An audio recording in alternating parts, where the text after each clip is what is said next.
Silver 2026မျိုးစေ့ပြပွဲ2026ဖွင့်ပွဲခမ်းနားကိုဒီနေ့မနက်ပိုင်းကနေပြည်တော်ကောင်စီနယ်မြေပြည်မနာမြို့နယ်စိုက်ပျိုးသိပ္ပံကျောင်းဝင်းမှာကျင်းပရာရင်းနှီးမြှုပ်နှံမှုနဲ့နိုင်ငံခြားစီးပွားဆက်သွယ်ရေးဝန်ကြီးဌာနပြည်ထောင်စုဝန်ကြီးဒေါက်တာဝဝမောင်တမောက်ရဲမနဲ့ကျေးလက်ဖွံ့ဖြိုးဝန်ကြီးဌာနပြည်ထောင်စုဝန်ကြီးဦးလာမိုးစီးပွားရေးနဲ့ကုသန်းရောင်းဝယ်ဝန်ကြီးဌာနပြည်ထောင်စုဝန်ကြီးဦးချစ်ဆွေနေပြည်တော်ကောင်စီဥက္ကဋ္ဌဦးတန်းထွန်းနဲ့တာဝန်ရှိသူများနဲ့စိုက်ပျိုးမွေးမြူရေးသိပ္ပံပြည်မနာမှကျောင်းသားကျောင်းသူများဒေသခံပြည်သူများတက်ရောက်ကြပါတယ်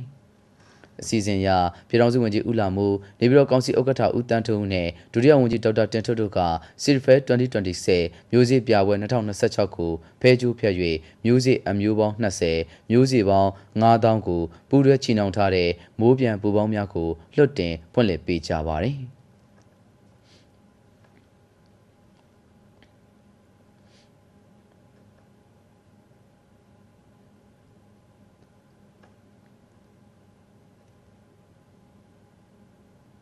အခမ်းအနားမှာတမောက်ရဲမနဲ့ကျေးလက်ဖွံ့ဖြိုးရေးဝန်ကြီးဌာနပြည်ထောင်စုဝန်ကြီးဦးလာမိုးက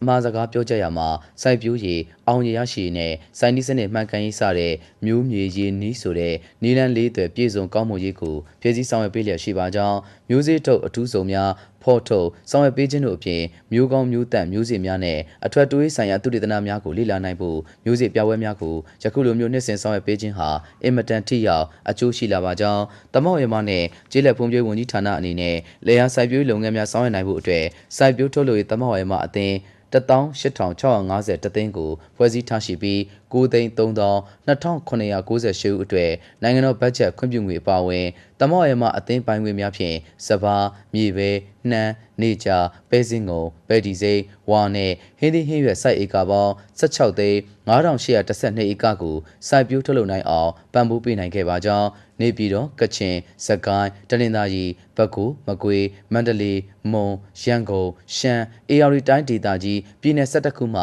မြို့နယ်22မြို့နယ်မှာမျိုးစေ့ထုတ်တမောက်ရဲမအသင်း31သိန်းကိုဖွဲ့စည်းထားရှိပြီးမျိုးစေ့ထုတ် area 1835ဧကမှာတည်နှံမျိုးစေ့များထုတ်လုပ်နိုင်ဖို့စောင့်ရလျက်ရှိပါကြောင်းမျိုးစေ့ထုတ်တမောက်ရဲမအသင်းများမှအသင်းသားတောင်သူ1549ဦးကိုမျိုးကောင်းမျိုးတန့်များနဲ့တဘောမြေဩဇာဓာတ်မြေဩဇာပလဲကွန်ပေါင်းပိုးသက်စီစတဲ့စိုက်ပျိုးရေးသွင်းအားစုနဲ့ညီမျှတဲ့ငွေတွေကိုနိုင်ငံတော်မှတည်နှံပေါ်ပေးစနစ်ဖြင့်ပံ့ပိုးဆောင်ရွက်ပေးနိုင်ခဲ့ပါကြောင်းပြောကြားခဲ့ပါတယ်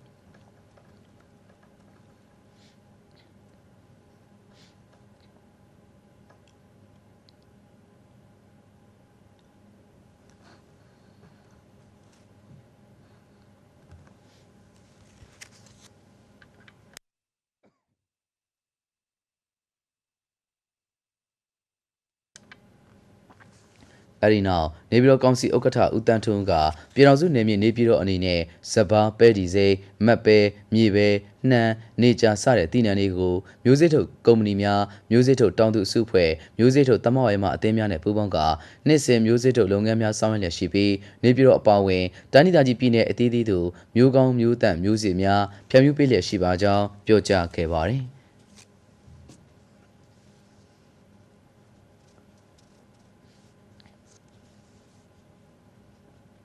အဲ့ဒီနောက်စိုက်ပျိုးရေးမွေးမြူရေးနဲ့ဆယ်မြောင်းဝန်ကြီးဌာနပြည်ထောင်စုဝန်ကြီးကိုစားဒုတိယဝန်ကြီးဒေါက်တာတင်ထွတ်ကနိုင်ငံတော်အနေနဲ့လေယာကဏ္ဍနဲ့ဆက်လင်းပြီးစားနပ်ရိက္ခာဖူလုံရေးအာဟာရပြည့်ဝရေးအစားအစာဘေးကင်းလုံခြုံမှုရှိစေရေးနဲ့တောင်သူလယ်သမားများဝင်ငွေတိုးတက်စေတို့အတွက်အကောင့်ထဲပေါ်ဆောင်ရွက်လျက်ရှိရာစိုက်ပျိုးထုတ်လုပ်တဲ့သီးနှံများရဲ့မျိုးကောင်းမျိုးတန့်ရရှိစိုက်ပျိုးထုတ်လုပ်နိုင်ရေးဟာလေယာကဏ္ဍအတွက်အရေးကြီးဆုံးလုပ်ငန်းစဉ်ဖြစ်ပါကြောင်းမျိုးစေ့ကဏ္ဍဖွံ့ဖြိုးတိုးတက်ရေးကိုအားပေးတဲ့အနေနဲ့ပုဂ္ဂလိကအခမ်းကဏ္ဍမှာရင်းနှီးမြှုပ်နှံလိုသူတွေကိုစိုက်ပျိုးရေးမွေးမြူရေးနဲ့ဆယ်မြောင်းဝန်ကြီးဌာနရဲ့ထောက်ခံချက်ဖြင့်နိုင်ငံသားကုမ္ပဏီများသာမကနိုင်ငံခြားသားကုမ္ပဏီများပါ100%ရင်းနှီးမြှုပ်နှံမှုကိုဆောင်ရွက်ခွင့်ပြုထားပြီးဖြစ်ပါကြောင်းပြောကြားခဲ့ပါတယ်အဲဒီနောက်စိုက်ပျိုးဦးစီးဌာနညွှန်ကြားမှုချုပ်ဒေါက်တာရဲတင့်ထွန်းက Silver 2026ကျင်းပရခြင်းနဲ့ဆက်လင်းပြီးရှင်းလင်းတင်ပြခဲ့ပြီးခမ်းနားအပြီးမှာပြည်ထောင်စုဝန်ကြီးနဲ့ဧည့်သည်တော်များဟာ Silver 2026မျိုးစေ့ပြပွဲ2026မှာခင်းကျင်းပြသထားတဲ့ပြကမ်းများနဲ့စိုက်ပျိုးပြသထားတဲ့တည်နှံစိုက်ခင်းများကိုလှည့်လည်ကြည့်ရှုအားပေးခဲ့ကြပါတယ်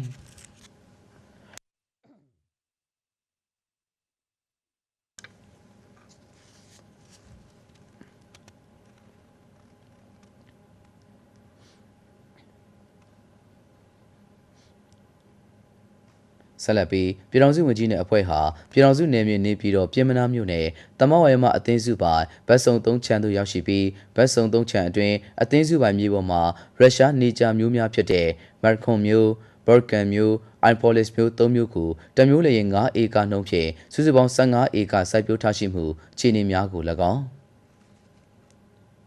အသက်တိုးချက်အကောင်ရေ4000ဝင်းမြူထားရှိမှုခြေနေများကို၎င်းကြီးစုစစ်ဆေးခဲ့ပြီးဝင်းမြူထားတဲ့ကြက်များတရိတ်ဆန်ယောဂများမကြရောက်စေရေးနှင့်ကြီးထွားမှုနှုန်းများကောင်းမွန်စေရေးလေးထားဆောင်ရွက်ရန်လိုအပ်ကြောင်းကြက်များတတုပ်ပြီးတတုပ်စဉ်ဆက်မပြတ်ဝင်းမြူကြရန်လိုအပ်ပြီးဈေးကွက်နဲ့ချိတ်ဆက်ဝင်းမြူကြရန်လည်းလိုအပ်ကြောင်းဆွေးနွေးမှာကြားခဲ့တယ်လို့သိရှိရပါတယ်ခင်ဗျာ